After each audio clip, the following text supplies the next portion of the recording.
जय श्री कृष्ण वैष्णवों। हम आपको हर 15 दिन में आने वाली एकादशी का महात्म्य सुनाते हैं, बताते हैं। तो अभी पौष मास चल रहा है। पौष मास में हमें क्या क्या करना चाहिए? पौष मास में चूँकि सर्दियां हैं तो सर्दियों से बचाव के लिए जितनी भी वस्तुएं होती हैं वो हमें दान करनी चाहिए। और हमारे लड्डू गोपाल जी के लिए, हमारे ठाकुर जी के लिए हमें सौंठ के लड्डू जो कि गर्म रहते हैं, और खजूर, अंजीर वाला दूध, केसर वाला दूध, ये सब हमें उन्हें वस्तुएं भोग में अवश्य धरानी चाहिए। और अब शुक्ल पक्ष के एकादशी का महात्म्य मैं आपको सुनाने जा रही हूँ।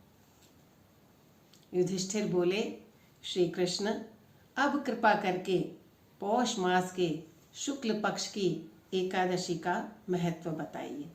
उसका क्या नाम है, कौन सी विधि है तथा उसमें किस देवता का पूजन किया जाता है। तो भगवान श्री कृष्ण ने क्या कहा?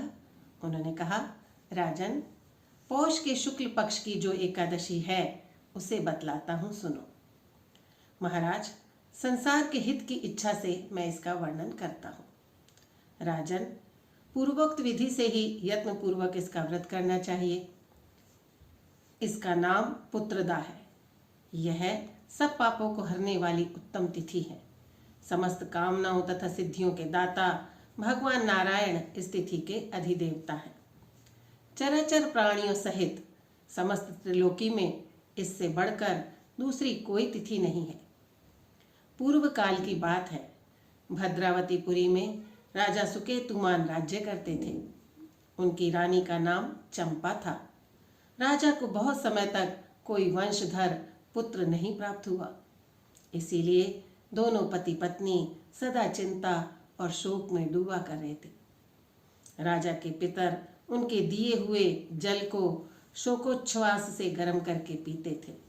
राजा के बाद और कोई ऐसा नहीं दिखाई देता जो हम लोगों का तर्पण करेगा, यह सोचकर पितर दुखी रहते थे।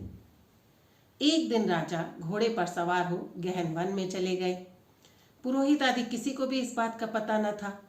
मृग और पक्षियों से सेवित उस सघन कानन में राजा भ्रमण करने लगे। मार्ग में कहीं सियार की बोली सुनाई पड़ती थी तो कहीं उल्लुओं की। जहां तहां रीछ और मृग दृष्टिगोचर हो रहे थे। इस प्रकार घूम घूम कर राजा वन की शोभा देख रहे थे। इतने में दोपहर हो गई और राजा को भूख और प्यास सताने लगी। वे जल की खोज में इधर उधर दौड़ने लगे। किसी पुण्य के प्रभाव से उन्हें एक उत्तम सरोवर दिखाई दिया, जिसके समीप मुनियों के बहुत से आश्रम थे। शोभाशाली नरेश ने उन आश्रमों की ओर देखा। उस समय शुभ की सूचना देने वाले शकुन होने लगे। राजा का दाहिना नेत्र और दाहिना हाथ फड़कने लगा, जो उत्तम फल की सूचना दे रहा था। सरोवर के तट पर बहुत से मुनि वेद पाठ कर रहे थे। उन्हें देखकर राजा को बड़ा हर्ष हुआ।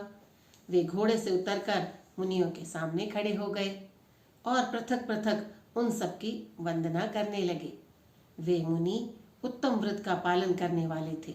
जब राजा ने हाथ जोड़कर बार बार दंडवत किया, तब मुनि बोले, राजन, हम लोग तुम पर प्रसन्न हैं। राजा बोले, आप लोग कौन हैं?